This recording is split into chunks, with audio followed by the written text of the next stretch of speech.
Hey guys, CryptoDad here again, and today I'm going to show you how to use the new MyEtherWallet website with your Ledger Nano S. So let's get going.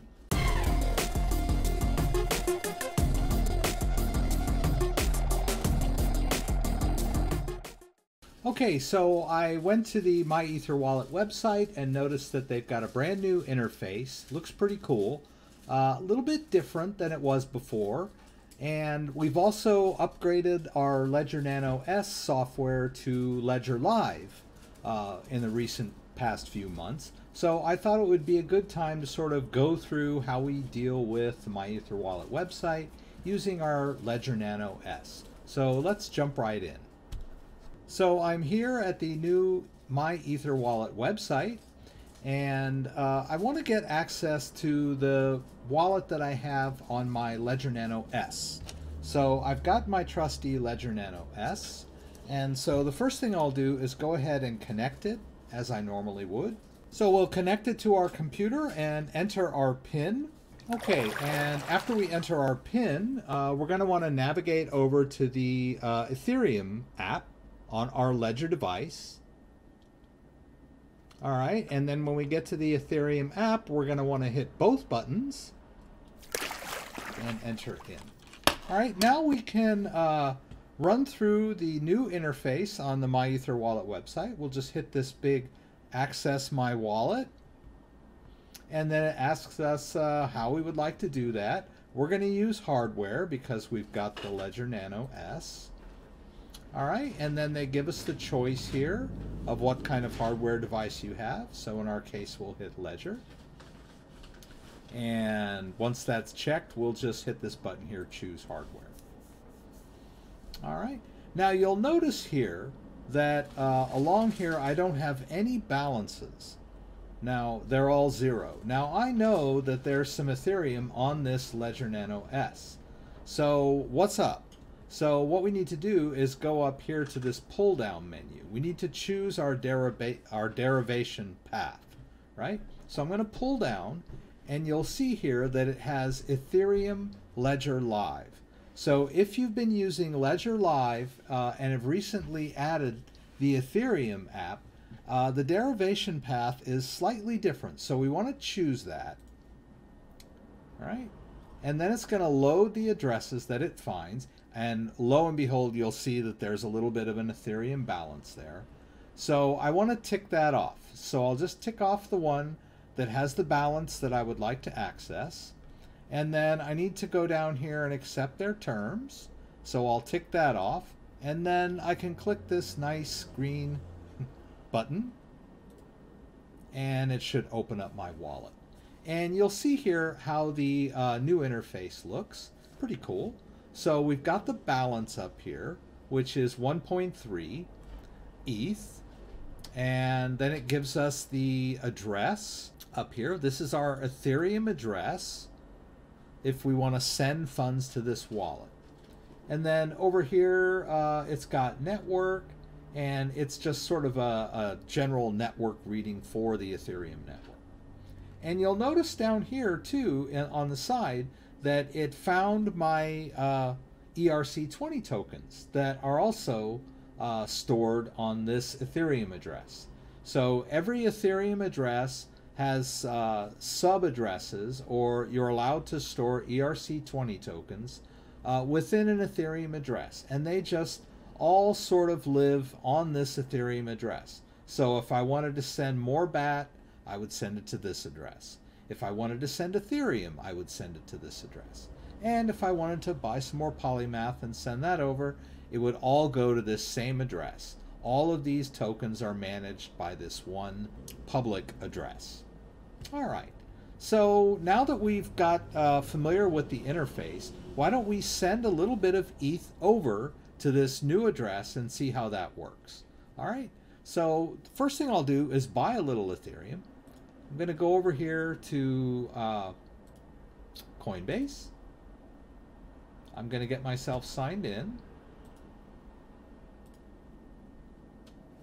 All right, now I've got two-factor authentication enabled. So I'm going to use my Google Authenticator to get that code. Please enable two-factor authentication wherever possible. Security best practice. Now I'm going to go over here to buy, sell. All right, and I'm going to buy Ethereum, right? So let's switch over to Ethereum. And we want Ethereum, not Ethereum Classic in this case.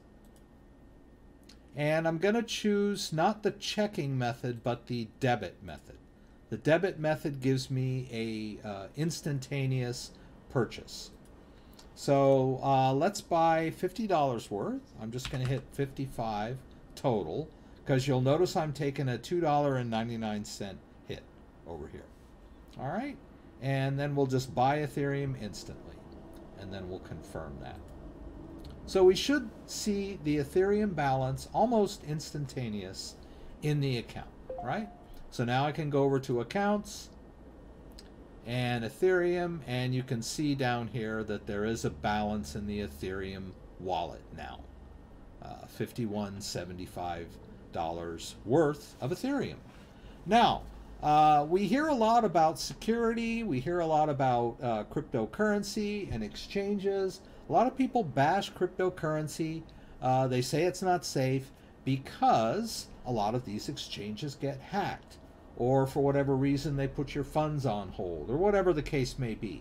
Well, that's why we want to store our cryptocurrencies in our own wallets. So that's what we're going to do. We're going to move this Ethereum into our own wallet on the Ledger Nano S. So how do we do that?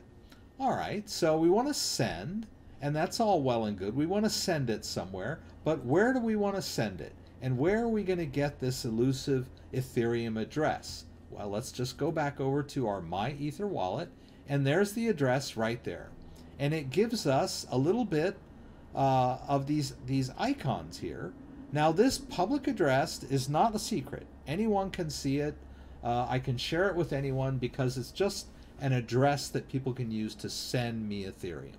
And then I'm going to use the copy feature here, copy that into my clipboard, and then I'm going to go back over here and paste it in, right? And there we go. I've got that address pasted in to my Coinbase account. All right, and it's going to send it over. So how much am I going to send? I'll just click down here in the box, and it gives me this send max feature. I'll send the max over. Don't need to write a message. I'm just going to hit continue. All right, and then it gives me a breakdown of what's going on and asks me for my two-factor authentication again. All right, so we'll put that in. And we'll hit confirm. All right, and then it says the transaction is on its way. And you'll notice that now the Ethereum wallet is empty. So let's go back over here to MyEtherWallet, and let's see if our balance goes up, right? It was 1.3, and so we'll just wait until we see that Ethereum come in. Let's see, we can do refresh here. That's kind of cool. So I'll do that, see if anything happens. I can check balance this way. All right, that's pretty cool. Tells me the equivalent balance in Bitcoin and REP. And we'll just hit refresh again. We can also check to make sure that we sent it out to the right address. You can see here that this is the send Ethereum transaction record in Coinbase, and that's the address that starts with a 0xF5 and ends in 5525F. We can look over here and just confirm that that is the correct address. And so we can see that we sent it to the right address. So we'll just wait until it shows up over here in this wallet. And there we go. So the balance has increased, and you can see now that I have 1.69. All right, so there you have it. We've entered the interface using our Ledger Nano S as our private key in the MyEtherWallet website. We've looked at the new interface, and we've sent a little Ethereum over. And I'd like to just point out one more time that when we buy cryptocurrency on an exchange, your best practice is to immediately move it to your own wallet. Now, you may be a trader and you may leave your cryptocurrency on exchanges, but the best practice for security is to move it onto your own wallet where it's safe and sound. All right.